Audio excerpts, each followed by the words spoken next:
요한복음 14장 26절 말씀, 한 구절 말씀 보도록 하겠습니다. 요한복음 14장 26절 말씀 한 목소리로 같이 읽도록 하겠습니다. 보혜사 곧 아버지께서 내 이름으로 보내실 성령, 그가 너희에게 모든 것을 가르치고 내가 너희에게 말한 모든 것을 생각나게 하리라. 아멘. 오늘 오후 예배도 나오신 우리 사랑하는 성도님들에게 주님의 은혜가 있기를 소망하겠습니다. 오늘은 2022년도 스승의 날입니다. 그리고 스승의 주일로 우리가 섬기고 있습니다. 이 선생님이라고 하는 의미는 학생을 가리키는 사람이라는 뜻을 가지고 있습니다. 주로 지식을 가르쳐주는 역할을 하고 있습니다. 스승이라는 단어 역시 선생이라는 뜻을 가지고 있습니다. 하지만 지식과 함께 더 다양한 방면의 교훈을 주는 의미를 지녔다고 할 수 있습니다. 그래서 선생이라는 표현보다는 스승이라는 의미가 더욱 깊다고 할 수 있습니다. 우리가 학교를 다 다녀보았습니다. 기억에 남는 선생님이 우리에게 있습니다. 기억에 남는 선생님은 보통의 선생님과는 다릅니다. 아니면 특별하게 나에게 경험을 주신 그 선생님이 우리의 머릿속에 기억에 남게 됩니다. 저도 초, 중, 고등학교 시절을 뒤돌아보니까 네 분의 선생님이 기억에 났습니다. 초등학교 1학년 때 저를 굉장히 사랑해 주시고 안아주셨던 남자 선생님 한정선 선생님이 기억에 납니다. 그리고 초등학교 5학년과 6학년 때 제가 반장을 했는데 그때 저에게 귀싸대기를 때리셨던 우리 김일태 선생님이 기억에 납니다. 감정이 있어서 말씀드리는 것이 아니라 그때 왜 때렸는지 왜 제가 맞았는지 잘 생각이 나지를 않습니다. 그리고 고등학교에 입학을 해서 중학교 때 예수님을 깊이 만나고 이제 전도하는 생활을 몇 해 했었습니다. 그리고 뜨겁게 복음을 전해서 고등학교에 입학을 해서 예수의 미친놈이라는 그 소리를 듣고 학교에서 아주 유명한 사람이 되었습니다. 그때 국어 선생님이 불교도셨는데 수업 시간에 저를 이렇게 세우셔서 예수님에 대한 신앙과 또 제가 믿는 믿음에 대해서 굉장히 모욕적으로 언사를 하신 기억이 있습니다. 물론 지금 감정이 있거나 남아있지는 않습니다. 그리고 마지막 한 선생님은 제가 그림에 대한 소질이 전혀 없는데 그 미술을 담당하신 그 남자 선생님께서 이제 그림을 그릴 때 저를 샘플로 삼아서 제가 그려야 될 것을 선생님이 그려주시고 그래서 그것을 이제 수업에 이제 작품으로 제출을 하다 보니까 미술 점수가 아주 좋은 점수가 나왔었습니다. 아마도 굉장히 예뻐해 주셨던 기억이 있습니다. 다양한 선생님들이 저의 인생에 있었지만 어떤 분은 그저 지식을 가르치는 선생으로 남으셨고 또 제 기억 속에서 쉽게 사라지셨습니다. 반면에 지식을 넘어 인간에 대한 깊은 사랑과 삶의 교훈을 주신 그분들은 저에게 있어서 스승님들이셨습니다. 지금도 학창시절을 뒤돌아보면 정말로 내가 더 좋은 선생님, 더 좋은 스승님을 만났으면 지금의 모습보다는 훨씬 더 좋은 사람이 되지 않았을까 그렇게 생각을 합니다. 오늘 말씀의 제목을 최고의 선생이라 하지 않고 최고의 스승이라고 한 이유는 우리가 단순히 누군가로부터 지식을 받는다는 그 의미보다는 정말로 우리 삶에 깊은 교훈을 줄 수 있는 그런 사람들이 우리 삶에 정말로 많아져서 우리가 좀 더 나은 사람으로 변화되기를 바라는 마음으로 오늘의 말씀의 제목을 잡았습니다. 스승의 중요성은 살면 살수록 우리가 경험하게 되고 크게 공감하게 됩니다. 왜냐하면 우리의 삶은 정말로 참으로 다양하고 예측할 수 없습니다. 언제 어디에서 무슨 일이 일어날는지 우리는 모르는 것이 우리의 삶이기 때문입니다. 그 예측할 수 없는 우리의 삶에 우리는 당황하고 놀라고 낯설지 않을 수 없습니다. 허둥지둥됩니다. 그런 우리들이 처음 살아보는 인생을 잘 살기 위해서 나보다 앞서 인생을 사신 분들, 그런 스승이 우리에게 있다고 하는 것은 우리에게 얼마나 중요하다는 사실은 우리가 말하지 않아도 우리가 다 알고 있습니다.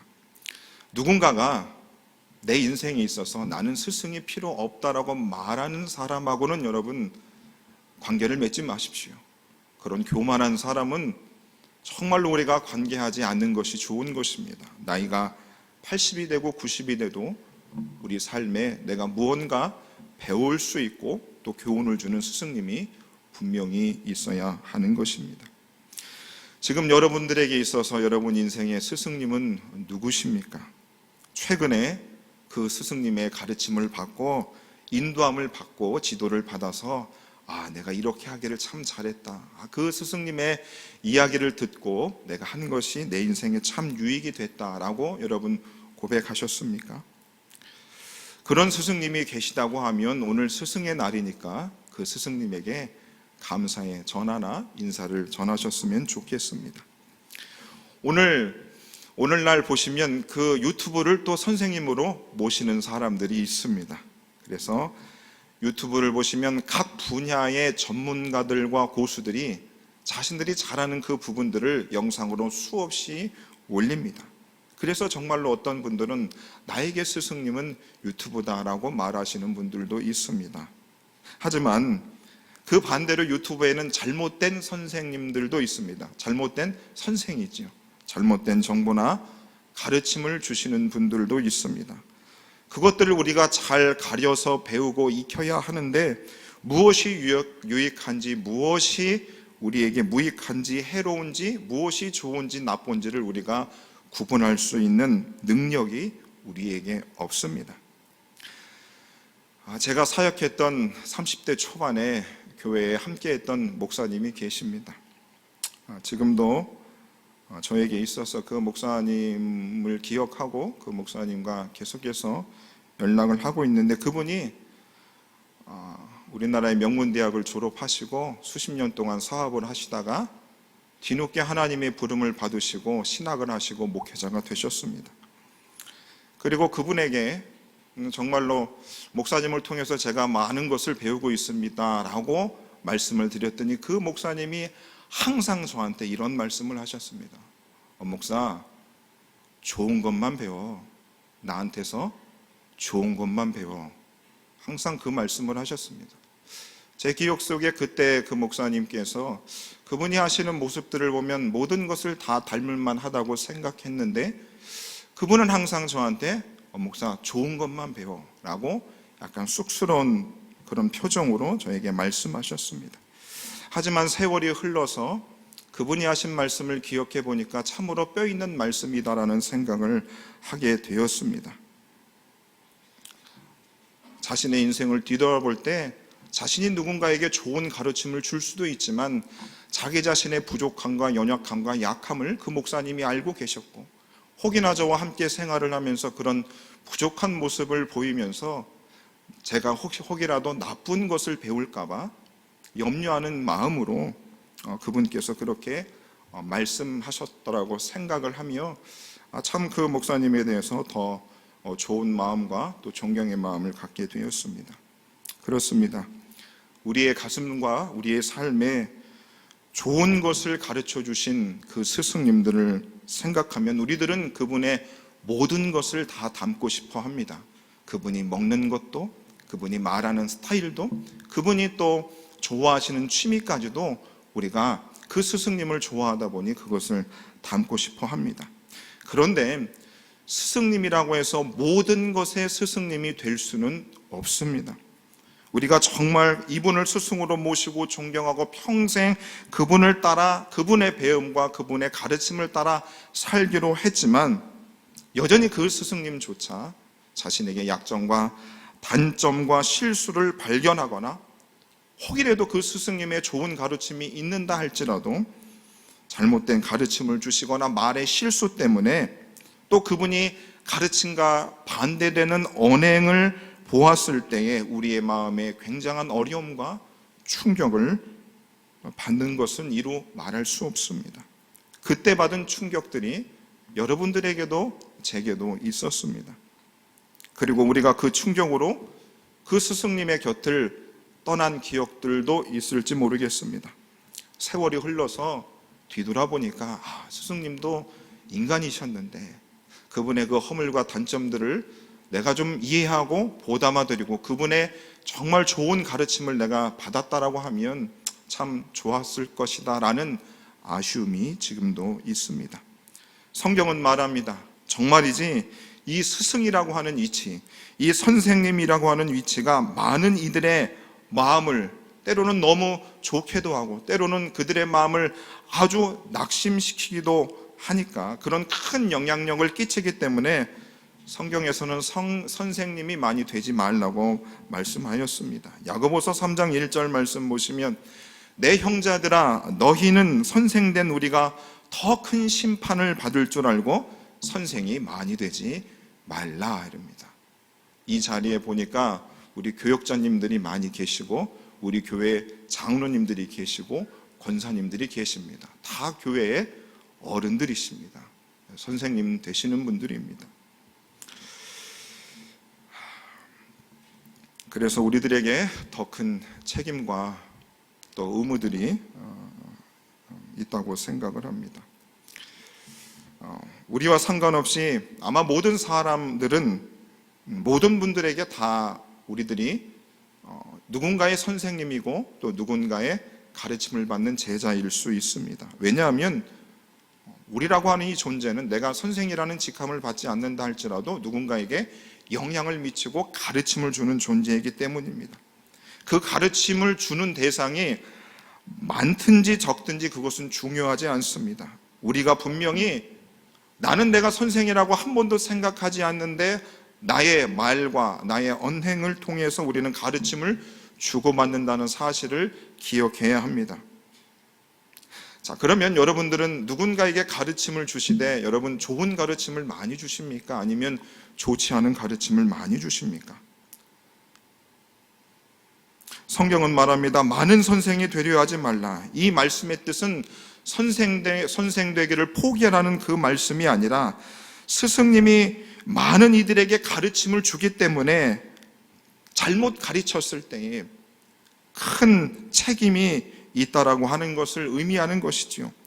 큰 스승님의 한마디 말씀은 사람들의 생각을 바꾸고 삶을 바꾸고 인생을 바꾸기 때문에 정말로 우리가 선생이 되었다라고 하면 그 선생에 걸맞는 모습이 우리에게 있어야 한다는 것을 말씀해 주시는 겁니다. 그러면 보통 사람들이 이 선생된 사람이 사람들한테 이 가르침을 할 때에 주로 말로 가르칩니다.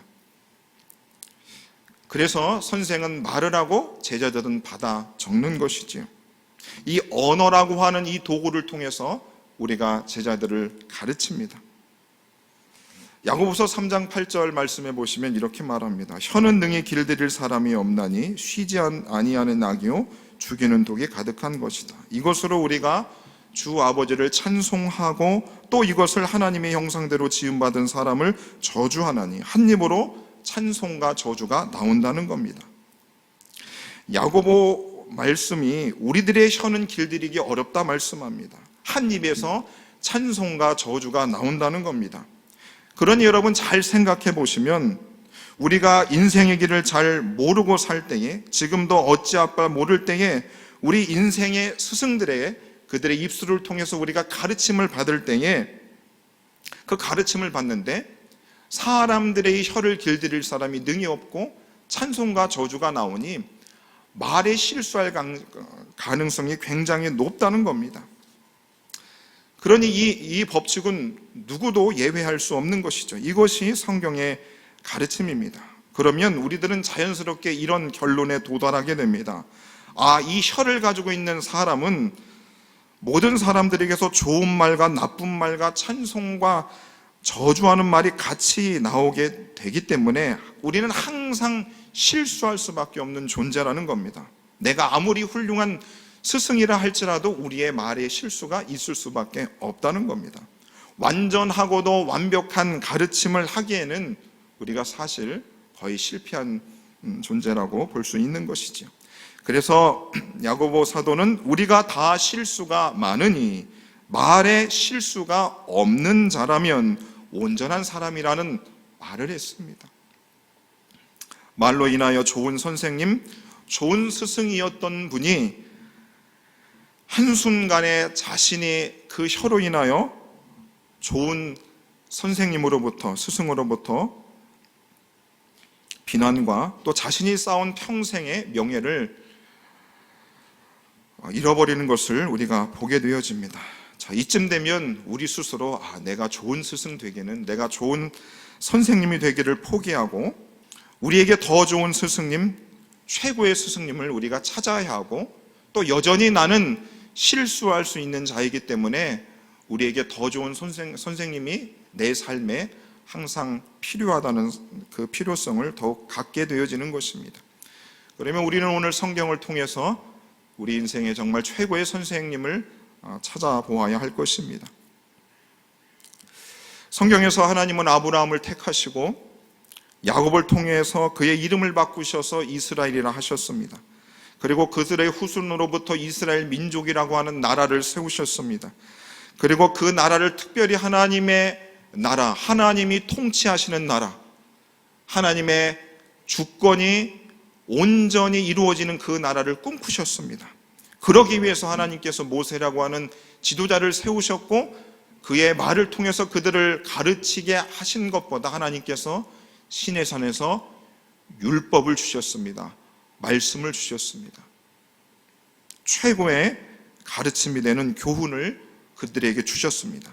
그리고 정기적으로 그 율법의 말씀들을 그들로 하여금 공부하게 하고, 낭독하게 하고, 암송하게 하고, 듣게 하고, 공부하게 했습니다. 신명기 6장 6절과 7절에 보시면, 오늘 내가 내게 명하는 이 말씀을 너는 마음에 새기고 내 자녀에게 부지런히 가르치며, 라고 하나님께서 이 하나님의 말씀, 최고의 가르침을 이스라엘 백성들로 하여금 계속해서 배우고 공부하게 하셨습니다. 읽으라는 거죠. 다른 소리 하지 말고 하나님이 주신 말씀을 낭독하라는 것입니다. 사람의 경험이나 그 짧은 교훈을 듣지 말고 하나님이 주신 그 말씀을 읽고 그것만을 배우라고 하시는 것이죠. 그래서 시편 기자는 이 하나님의 말씀에 대해서, 하나님이 주신 그 율법에 대해서 감탄하며 이렇게 설명합니다. 여호와의 율법은 완전하여 영혼을 소성시키며, 하나님의 말씀은 영혼을 소성시킨다는 겁니다. 죽은 영혼을 살린다는 거죠. 그만큼 최고의 가르침과 교훈이 된다는 겁니다. 여호와의 증거는 확실하여 우준한 자를 지혜롭게 한다는 겁니다. 유튜브에 있는 수만 수천의 그 사람들의 가르침보다 하나님이 주시는 그 말씀이 우리를 지혜롭게 한다는 것이죠. 그래서 시편 기자는 119편 105절에서 이렇게 감탄하며 고백을 하였지요. 주의 말씀은 내 발의 등이고 내 길의 빛이다. 캄캄한 인생에 그 수많은 사람들이 내가 선생이라고 말하는 나의 이야기를 듣고 나대로 하면 인생이 성공할 것이야 라고 말하는 그 소리를 다 집어치우고 오직 주의 말씀만이 내 길에 빛이 된다라고 시편 기자는 고백하는 것이지요. 신약에 들어와서 예수님께서는 그 하나님의 온전한 율법을 가르쳤던, 그 역할을 담당했던 바리새인들이, 율법 교사들이 제대로 주님의 말씀을 전하지 못하는 것으로 인하여 마음아파하셨고, 그 하나님께서 예수님을 보내셔서 그 율법의 완성을 이루게 하셨습니다.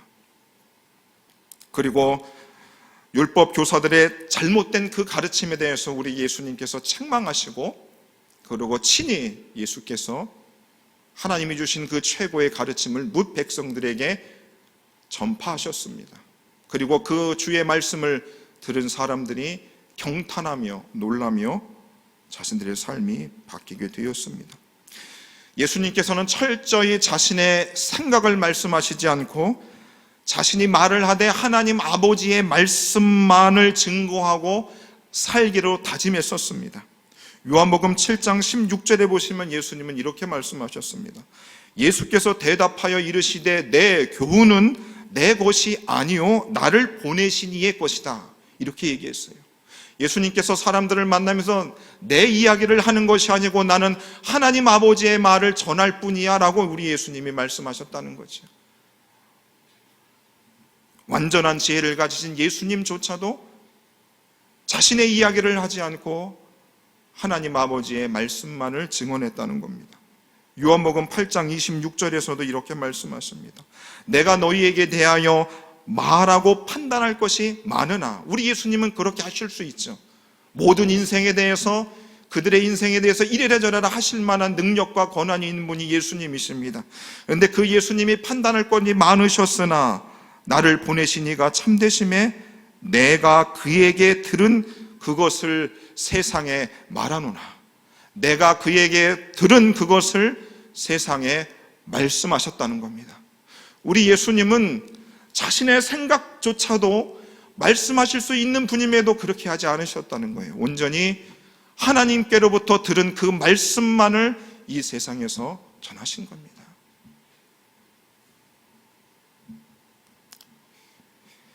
그리고 하나님께서 당신에게 주신 그 말씀을 온전히 다 하시고 십자가상에서 죽으시면서 내가 다 이루었다 하신 그 말씀은 내 평생 내 이야기 하지 않고 하나님께서 내게 주신 그 말씀만 내가 전했다라는 표현인 것입니다. 이 자리에 앉아 계신 모든 분들은 하나님의 말씀을 진리로 받는 분들입니다. 최고의 가르침으로 받아들인 분들이지요. 그리고 그 진리 되신 예수님께서 이 땅에 오셨고 인류의 가장 큰 스승이시요, 비교할 수 없는 가르침, 내 인생 최고의 가르침을 주시는 분이라고 우리가 다 가슴에 깊이 새기고 그분의 말씀을 따라 우리가 살아가고 있습니다. 지금도 사람들은 논쟁하고 다투고 있습니다. 저 커피숍에 앉아서, 저 공원 벤치에 앉아서 누가 가장 큰 가르침을 우리에게 주고 있는가, 누구의 말을 듣고 우리가 따라 살아가야 우리가 인생을 잘 살 수 있는가 서로 논쟁합니다. 최고의 스승이 누구인가를 사람들은 찾고 또 찾고 있습니다.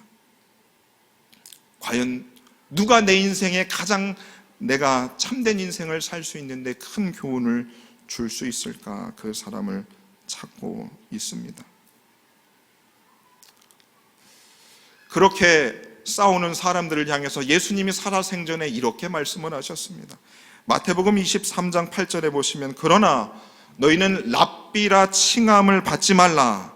너희 선생은 하나요 너희는 다 형제니라. 너희는 랍비라 칭함을 받지 말라. 랍비가 선생이라는 의미이죠. 우리가 교회 공동체 안에서도 이 주님의 말씀을 믿는 우리들이라고 하면 우리들의 선생은 몇 명이라고요? 한 명입니다. 그리고 우리는 다 형제입니다. 그런데 교회에 선생님들이 너무 많습니다. 선생님들이 너무 많아요.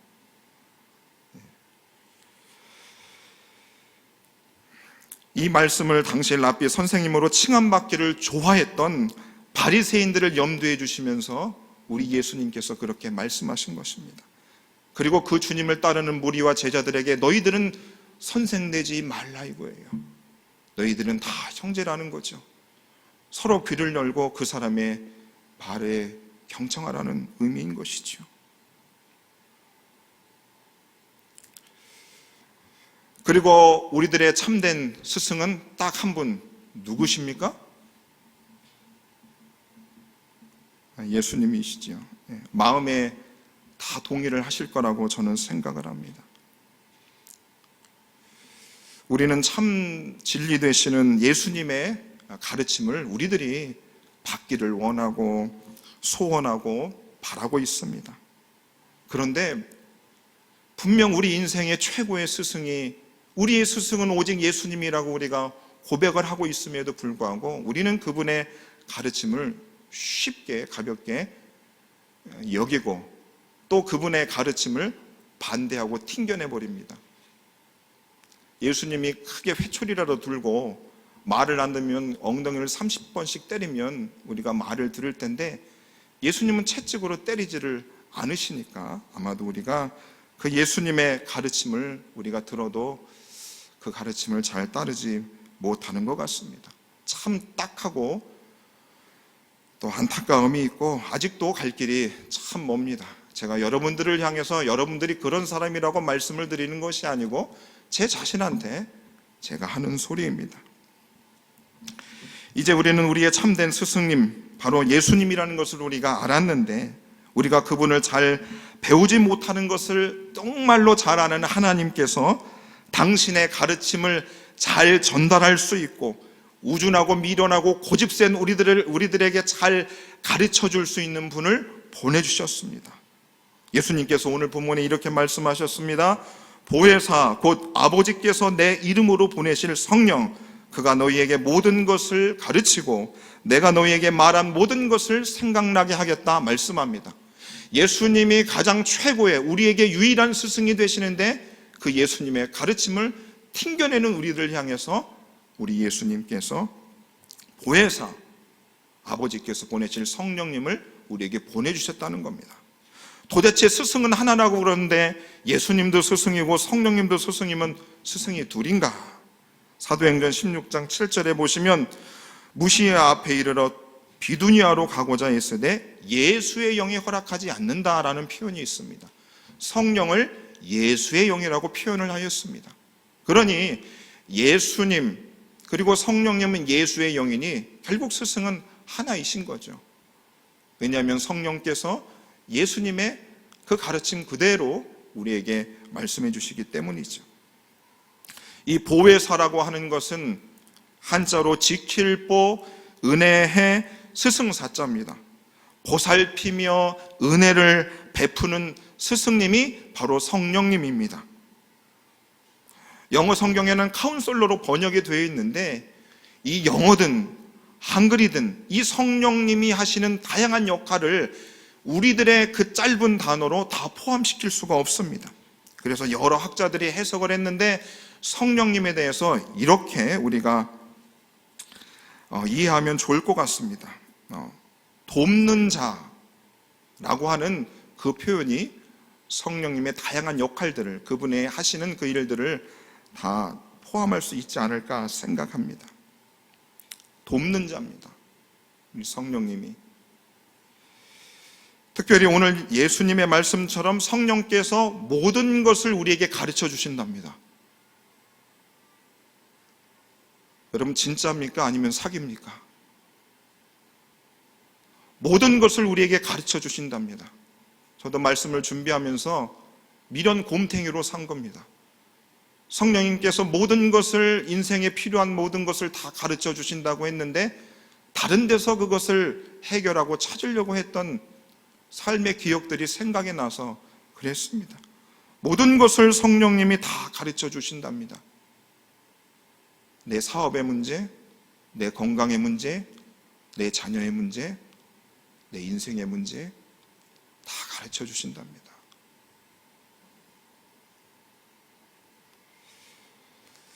여러분들은 성령님을 스승 삼으셔서 여러분 얼마나 삶의 도움을 받으셨습니까? 우리가 그분께 배운 것이 한두 가지가 아닌 것을 우리가 알고 있습니다. 우리가 부모님을 통해 배운 것보다, 내 선배를 통해 배운 것보다 우리가 성령님을 통해서 배운 것이 훨씬 많아야 됩니다. 그 많다는 것을 입술로 이야기하는 것이 바로 간증이 될 수 있는 것이지요. 그런데 저도 뒤돌아보고 또 우리가 생각해보면 정말 성령님이 모든 것을 가르쳐 주신다고 했는데 우리는 성령님께 잘 묻지 않는 것 같습니다. 오히려 성령님께 묻지 않고 성령님 답은 이거니까 이 답을 주세요라고 우린 답을 달라고 우리는 하나님 앞에 물어보고 매달리기는 했지, 하나님 내가 이 문제에 대해서, 이 일들에 대해서 하나님 가르쳐 달라고 우리는 그렇게 기도하지 않는다 이겁니다. 우리 예수님의 말씀이 최고의 가르침을 우리가 믿는다면, 정말 모든 것을 가르쳐 주신다고 한다면 우리가 얼마나 세세하게 성령님께 묻고 자주 묻고 해야 됨에도 불구하고 우리가 그러지 못하는 것 같다는 생각이 참 듭니다. 우리 삶의 모든 영역에 성령님께서 그렇게 가르쳐 주신다는 겁니다. 성령님이 우리를 가르쳐 주시고 깨닫게 하실 뿐만 아니라 그 성령님은 능력이 되시는 분이지 않습니까? 여러분, 성령 받은 사람들 여러분 만나보셨습니까? 여러분, 성령 충만을 성령님을 여러분들이 체험하지 않았습니까? 여러분, 그때는 내가 슈퍼맨이 된 것처럼 놀랍도록 여러분 우리의 삶에 변화가 있지 않았습니까? 그 성령님이 모든 것을 우리에게 가르쳐 주신다라고 한다면, 그런 능력이 있는 분이란다고 한다면, 우리가 물은 것에 대해서 그분은 답을 해줄 것이고, 그 답을 주실 뿐만 아니라 그 일을 행할 수 있는 힘도 우리에게 주실 수 있는 분이라고 저는 믿는 것입니다. 우리가 반항할 수 없을 만큼 성령님께서 우리를 강력하게 밀어가십니다. 그래서 사도행전에 보면 성령님께서 정말 모든 것을 가르치시고 모든 것을 생각나게 하시는 우리 인생의 최고의 선생님이 되는 것을 증거하고 있습니다. 사도행전 11장 12절에 보시면 성령이 내게 명하사 아무 의심하지 말고 함께 가라 하시매 이 6 형제도 나와 함께 가서 그 사람의 집에 들어가니, 성령께서 지금 베드로에게 지금 앞에 있는 사람을 향하여 의심의 마음이 드는데 의심하지 말라고 말씀해 주시는 거예요. 이 사람을 의심해야 될지 말지 신뢰해야 되는지에 대해서 성령이 가르쳐 주셨습니다.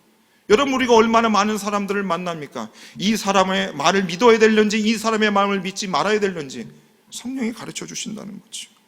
사도행전 13장 2절에도 보시면 주를 섬겨 금식할 때에 성령이 이르시되 내가 불러 시키는 일을 위하여 바나바와 사울을 따로 세우라 하시니, 지금 하나님께서 안디옥 교회에게 말씀하시는 겁니다. 성령님께서 바울과 사울과 바나바를 세워서 그들을 파송하게 하는 것이죠. 어떤 사람을 보내야 될까라고 했을 때에 성령께서 안디옥 교회의 모든 성도들에게 깨닫게 해주시는, 알려주시는 거죠. 사울과 바나바를 보내면 된다. 성령이 아시아에서 말씀을 전하지 못하게 하시거늘, 하나님, 우리가 어디 가서 복음을 전해야 됩니까? 어느 지역에 가서 우리가 선교해야 됩니까? 성령님께서 사도행전에서 다 말씀하셨습니다. 마지막으로 사도행전 20장 23절에 보시면 오직 성령이 각성해서 내게 증언하여 결박과 환난이 나를 기다린다. 사도 바울의 고백입니다. 자기 인생의 앞날에 환난과 결박이 있다는 것을 성령님이 말씀해 주셨다는 거예요. 바울아, 내 인생의 앞에 환난이 있을 거야. 네가 투옥당할 거야 라고 이미 성령님이 자신의 인생까지도 이미 말씀해 주셨다고 하는 것입니다. 여러분의 우리들의 인생 앞길들을 우리 성령님께서 훤히 우리가 물어보면 가르쳐 주신다는 겁니다. 사랑하는 여러분, 수시로 우리는 삶의 장벽에 부딪히게 됩니다. 그런데 여러분, 제가 40대 초반인데 물어볼 사람이 없습니다. 문제가 생겼을 때 물어볼 사람이 없어요.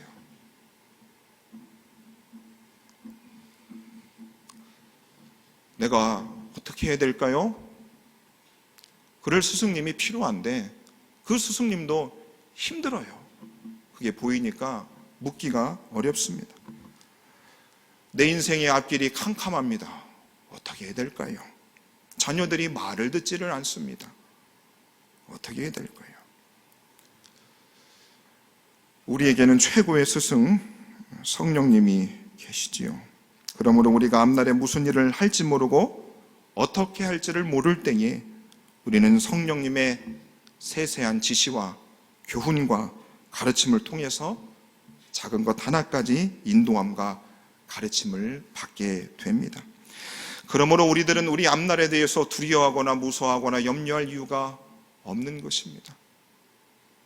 불확실한 이 시대 가운데 우리가 떨지 않을 이유가 여기에 있는 것입니다.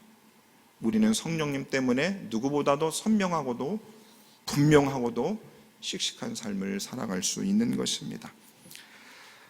찬송가에 보시면 내가 매일 기쁘게, 이 찬송가의 후렴이 이렇습니다. 성령이 계시네, 할렐루야 함께 계시네. 좁은 길을 걸으며 밤낮 기뻐하는 것 주의 영이 함께 함이라. 주의 영이 저와 여러분들에게 늘 함께 하셔서 우리들의 가야 될 그 길들을 친히 밝히 보여주셔서 밤낮 찬송하며 기쁘게 살아갈 수 있는 저와 여러분 되시기를 예수님 이름으로 축원해 드립니다.